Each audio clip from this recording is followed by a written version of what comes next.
Pernah nggak kamu tiba-tiba kepikiran seseorang, terus nggak lama dia ngechat atau nelpon kamu? Atau mungkin kamu lagi mikirin sesuatu, teman kamu tiba-tiba ngomongin hal yang sama. Nah, ini yang sering dibilang orang sebagai kebetulan. Tapi gimana kalau saya bilang, itu bukan kebetulan sama sekali. Yup, itu bisa jadi telepati. Dan ya, telepati itu nyata, cuma kamu belum tahu cara nyalain receivernya. Jadi gini, telepati dianggap cuma ada di film science fiction atau cerita fantasi. Tapi sebenarnya ada penelitian ilmiah yang menunjukkan kalau kemampuan ini tuh bukan mitos. Bahkan otak kita secara alami sudah dirancang kayak transmitter dan receiver radio. Masalahnya, receiver kita sering mati karena nggak tahu cara ngaktifinnya. Kalau ini beneran bisa dilakuin, bayangin deh, komunikasi tanpa ngomong, tanpa ngetik, cuma dengan pikiran. Gimana? Menarik kan? Oke, kita akan selami lebih dalam. Poin pertama, eksperimen Ganzfeld, bukti telepati. Oke, sekarang kita ngomongin eksperimen yang namanya Ganzfeld. Jadi eksperimen ini ada dua orang, satu disebut sender atau pengirim, dan satu lagi receiver, penerima. Sender ini dikunci di ruangan terpisah dan dikasih tugas buat mengirim gambar ke receiver. Nah, receiver yang nggak tahu apa-apa harus coba menerima gambar itu, dan hasilnya success rate-nya 32%. Memang nggak kelihatan gede banget sih, tapi kalau dibandingin sama peluang random yang cuma 25%, ini sudah signifikan banget. Jadi telepati ternyata punya dasar ilmiah. Kemudian yang kedua, neuroscience, mirror neuron dan medan elektromagnetik otak. Sekarang kita bahas otak kita. Tahu nggak kalau otak kita punya sesuatu yang disebut mirror neurons? Ini adalah kayak cermin di otak yang bikin kita bisa ngerasain apa yang orang lain rasain.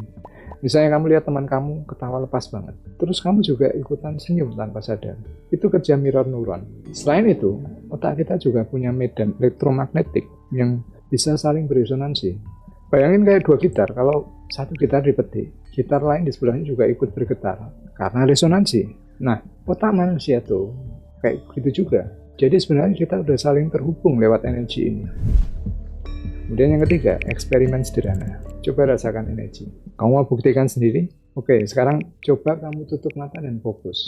Rasakan energi orang-orang di sekitar kamu tanpa melihat mereka. Bisa jadi kamu ngerasa ada vibe tertentu dari mereka. Ini adalah telepati di level dasar. Merasakan energi orang lain tanpa komunikasi langsung. Nah, sekarang yang keempat, protokol 3 langkah mengaktifkan receiver telepati. Kalau kamu mau ngaktifin kemampuan telepati ini, ada 3 langkah sederhana yang bisa dicoba. Pertama, tenangkan pikiran kamu dalam teknik pernafasan. Tarik nafas dalam-dalam selama 4 detik. Tahan 4 detik, lalu hembuskan 4 detik. Kemudian berikutnya yang kedua, fokus pada orang yang ingin kamu hubungi. Bayangkan wajah mereka dengan jelas.